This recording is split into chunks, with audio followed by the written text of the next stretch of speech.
Guys, ito naman pala, maliligo naman kami ulit ni Pangki. Papaliguan ko siya ulit. Tabo-tabo lang guys, nagtatago ito pag pinaliguan ko kasi tago siya agad sa kwarto, ayaw niya maligo. Eh, mainit ang panahon.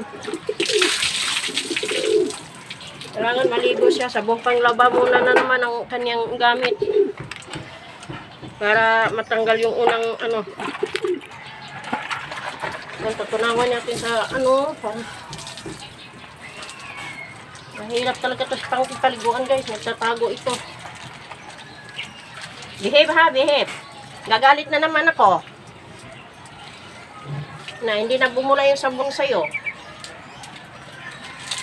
Ganyan, mag-behave ka ha. Pag pinaliguan, mag-behave. Para mabango. Oh, mabango na binata na, di ba? Mabango na. Oh. Buhos ulo, hindi malulunod.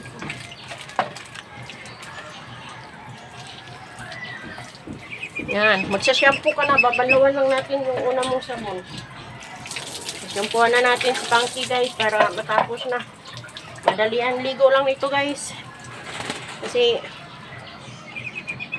may kakulitan ito paliguan. Tutunawin muna natin yung shampoo dito sa tubig. Para ano? Unahin natin ulo para mabango. Di ba lagi nagpapakis ang ulo niyan? Tututuan natin mamaya. Baka may garapatan na naman. Babe lang ha. Huwag matigas ang ulo. Bait yan eh. Oh. Ubod ng bait yan. Binata namin na yan. Ng bait-bait yan. Yan. Medyo bumula na guys yung shampoo. Mabango na. Oh. Medyo mahirap kasi ito talaga paliguan siya minsan. Ay, masaktan ng tinga.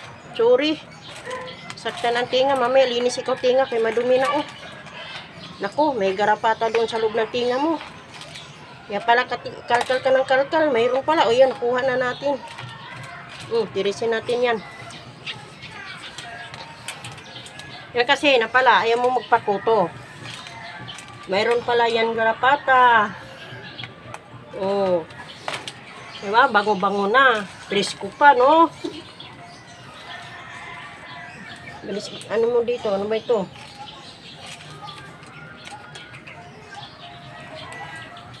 Meron siya yung parang ano sa...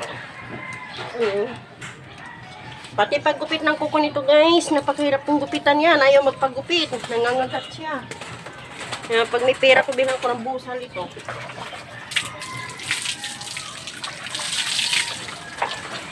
Hugas ng bayag. Hugas ng dibdib. Behave lang kasi, behave.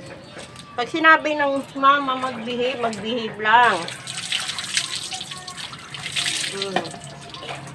Pag matigas ang ulo, ngipin mo. Matigas ang ulo ha.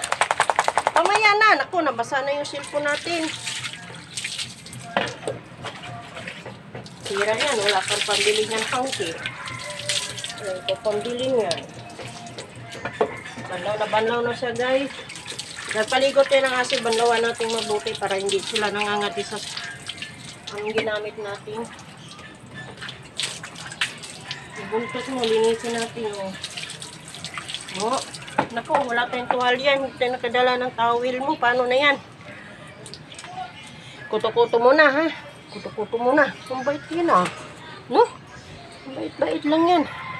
Tignan mo, guys. Ang pogi naman ni Pangki, guys, oh. Huh? Pogi yan si Pangki.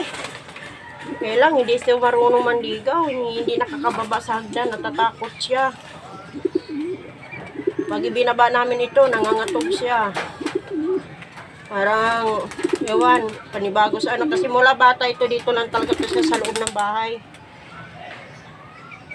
Minsan lang ito nakakalabas pag dinadala namin. Behave ka muna ha. Kakuha tayo ng tuwalya mo ha.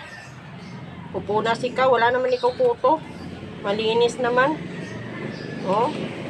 Di ba wala ikaw kuto? Ko, ang sabon, ang ano nito na kung ano, sinasabon ko lang sabon panglaba. Saka ko lang siya sinashampoo ng shampoo ko. Naanuhan ko lang to siya. Share lang kami sa shampoo ko. Kasi mahal man yung shampoo nila. Mahal. Wala man pambili yung amo niya. Okay naman ang shampoo. Share kaming dalawa.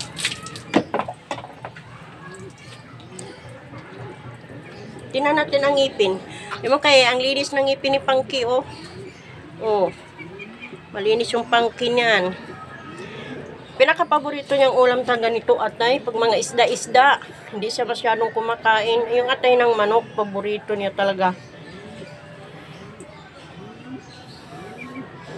Yan. Sabi mo, Punky, bye-bye na.